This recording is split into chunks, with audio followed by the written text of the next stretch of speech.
आप सभी का स्वागत है।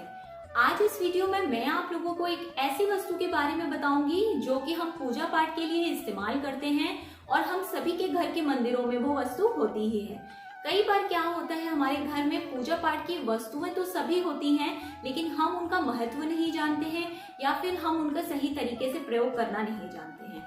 तो इस वीडियो में मैं आप लोगों को एक ऐसी ही वस्तु के बारे में बताऊंगी जो कि दैनिक पूजन हो या विशेष पूजन सभी में इस्तेमाल की जाती है और हम सभी उसका प्रयोग अपने पूजा पाठ में करते हैं। दोस्तों, वीडियो को आगे बढ़ाने से पहले मैं आप सभी से रिक्वेस्ट करूंगी कि प्लीज मेरे चैनल को सब्सक्राइब जरूर कर लें, साथ ही बेल बटन को भी प्रेस कर लें जिससे कि मेरे आने वाले वीडियोस के नोटिफिकेशंस आप लोगों को मिलते रहें। और दोस्तों, चैनल पर हर हफ्ते मैं एक जन्म कुंडली का चयन करती हूँ फ्री जन्म कुंडली विश्लेषण के लिए। तो अगर आप लोग भी चाहें तो अपनी डिटेल्स मुझे कमेंट करके दे सकते हैं। मैं कमेंट के माध्यम से ही जन्म कुंडली का चयन करती हूँ और उसी माध्यम से ही आप लोगों को जवाब भी देती हूँ। तो चलिए दोस्तों, फिर अपने विषय की ओर बढ़ते हैं। आज इस वीडियो में मैं जिस वस्तु के बारे में आप लोगों को बताने वाली हूँ वो होती है गरुड़ घंटी। हम सभी अपनी पूजा पाठ में घंटी का प्रयोग करते हैं दोस्तों। हम चाहे आरती कर रहे हो, हम कोई स्तोत्र पढ़ें, हम कोई पाठ करें, कोई कथा पूजन करें, कुछ भी करें, अंत में घंटी का प्रयोग जरूर किया जाता है। ये अपने आप में ही अपना एक महत्व रखती है और इसके बहुत ज्यादा फायदे होते हैं। कुछ फायदे तो हम लोगों को पता होते हैं कि जो भी नेगेटिव एनर्जी होती है वो इससे दूर होती है। इसके बजाने से इसकी जो वाइब्रेशंस होती है वो इतनी पॉजिटिव होती है कि उस एरिया के जहां तक इसकी आवाज जाती है वहां तक की सारी नकारात्मक ऊर्जा इससे दूर हो जाती है। लेकिन दोस्तों, इसका एक फायदा और होता है जो हम लोग नहीं जानते हैं कि इसको बजाने का सही तरीका क्या होता है। तो आज मैं आप लोगों को वही सही तरीका बताने वाली हूँ कि जब आप लोग अपने पूजा पाठ में इस वस्तु का प्रयोग करें, गरुड़ घंटी को बजाएं, तो आप लोगों को उसको किस तरीके से बजाना चाहिए, कहाँ बजाना चाहिए, जिससे कि आप उसका पूरा फायदा ले पाएं और उससे जो भी आप लोगों को पॉजिटिव रिजल्ट्स मिलने चाहिए वो आप लोगों को मिल सके। चलिए दोस्तों, अब जानते हैं हम उन स्थानों के बारे में जहां पर हमें पूरे घर में घूमते हुए गरुड़ घंटी का प्रयोग करना चाहिए। तो ऐसे में दोस्तों, जो पहला स्थान होता है वो होता है भगवान जी के सम्मुख, यानी कि हमने जिन भी भगवान की पूजा की है, जब हमारा पूजन समाप्त हो जाए तो हमें बिल्कुल भगवान जी के सामने के स्थान पर घंटी बजानी चाहिए। पहला स्थान तो हुआ ये। दूसरा स्थान होता है दोस्तों हमारे घर का पानी रखने का स्थान, जहां पर भी हम अपने पीने का पानी रखते हैं वो दूसरा स्थान होता है जहां पर हमें गरुड़ घंटी को बजाना चाहिए, हमें उसका प्रयोग करना चाहिए। हम सभी के घरों में कोई ना कोई एक जगह ऐसी होती ही है किचन में जहां हम अपने पीने का पानी स्टोर करते हैं। आपके घर में आरओ भी हो सकता है, आपके घर में डायरेक्ट टैप से पानी आता हो, नल से पानी आता हो, वो भी हो सकता है, या फिर हम सभी किसी न किसी पात्र में, किसी न किसी बर्तन में पानी स्टोर करके रखते ही हैं किचन के लिए, जिसमें से हम अपने पीने का पानी लेते रहते हैं। तो दोस्तों, जो हमारे पीने का पानी रखने का स्थान होता है, हम सभी जानते हैं कि वो हमारे पितरों का स्थान होता है। तो हमें जो दूसरी बार घंटी का प्रयोग करना है अपने घर में वो हमें इसी स्थान पर करना चाहिए, इससे हमारे पितरों को शांति मिलती है। तो दोस्तों, तीसरा जो स्थान होता है वो होता है हमारे घर की अलमारी, हमारे घर का लॉकर या फिर हमारे घर की तिजोरी। जो भी आपके घर में हो, आप जिस भी जगह अपना धन, अपना ज्वेलरी, अपना कैश, जो भी थोड़ा बहुत आप रखते हैं स्टोर करके, आप उस जगह पे इस तीसरी बार घंटी को बजाएं।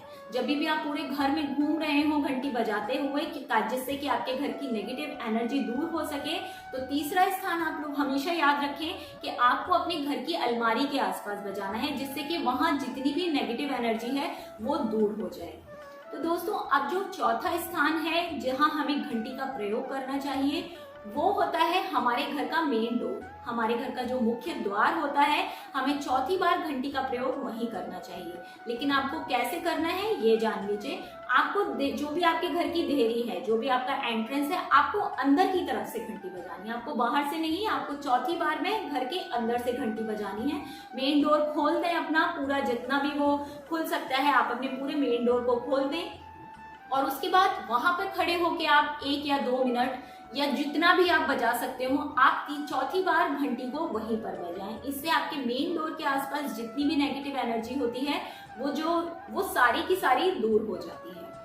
अब दोस्तों, जो पांचवा और आखिरी स्थान है वो है हमारी जो मेन एंट्रेंस है उसके बाहर का स्थान, जहां से आप घर में एंटर होते हैं।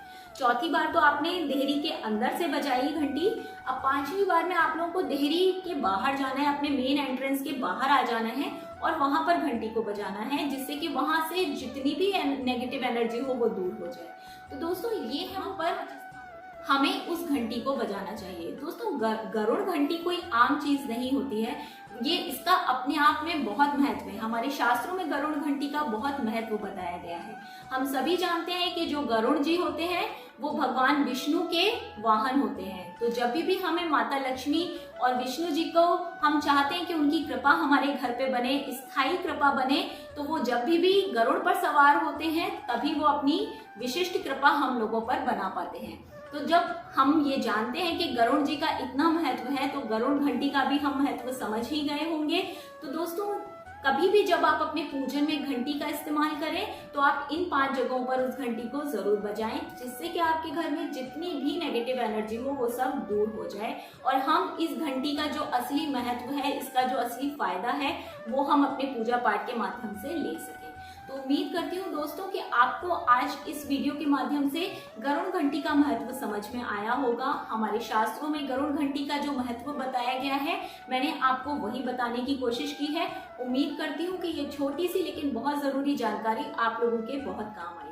एक बात और दोस्तों, जो हो सकता है आप लोगों के संग ये समस्या आती हो कि आप लोग रोजाना इतना पूजन ना करते हो कि आप लोग अपने घर के मंदिर तक जाके और इतना घूमते हुए आप लोग घंटी का प्रयोग करते हो।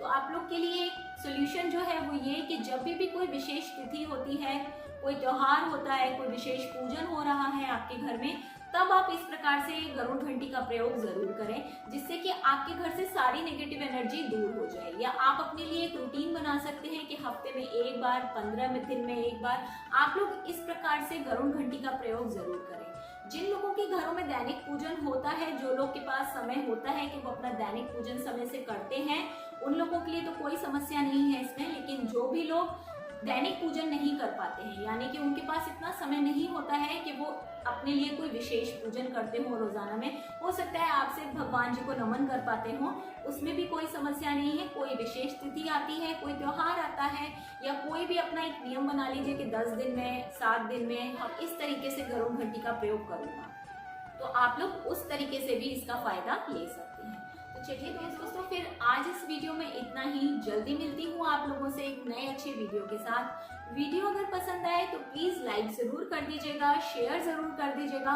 चैनल को सब्सक्राइब करना बिल्कुल नहीं भूलिएगा। अपना ध्यान रखें और खुश रहें। नमस्कार।